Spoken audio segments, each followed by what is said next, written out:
Ward number 4 મેયરનો મેયરના વોર્ડમાં દીવાતળ જ અંધારું હોય એવી હાલત જોવા મળી રહી છે.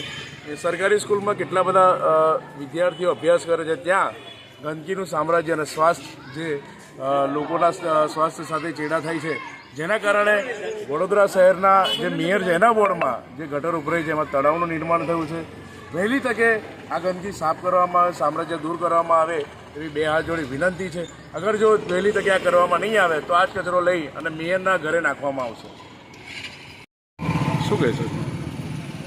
આજવા રોડ પર રામદેવનગર 2 વિસ્તારની ઋષિ વિશ્વામિત્ર પ્રાથમિક શાળા બપોરના પ્રિન્સિપાલ આજે આ સ્કૂલની બાજુમાં જે છેલ્લા ઘણા સમયથી જોઈએ છીએ તે ગંદકી બાબતે અવારનવાર રજૂઆતો વોર્ડ ઓફિસમાં કરવામાં આવે છે.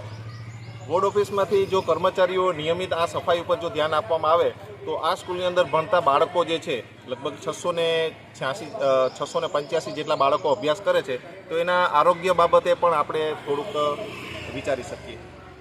જો વારંવાર આ પ્રકારની ગંદકી રહેશે તો અગાઉ બાળકોની અનિયમિતતા સામે આવે છે. એની પાછળના કારણો ભૂતકાળમાં અમે જોયેલા છે. બાળકોને શરદી, ઉધરસ, તાવ આ પ્રકારના રોગો થાય છે. તો આ રોગોને નિવારવા માટે કે આ બાબતનો કાયમી ઉકેલ થાય એ જરૂરી છે. અને જો કાયમી ઉકેલ જોવા મળશે તો ભવિષ્યમાં બાળકો પણ નિયમિત થશે અને આ ચોખ્ખાઈ જે છે એનાથી લોકોનું પણ સ્વાસ્થ્ય છે એ જળવાઈ રહેશે. ઋષિ વિશ્વામિત્ર પ્રાથમિક શાળા બપોર પ્રિન્સિપાલ પંકજ ભરડવડ.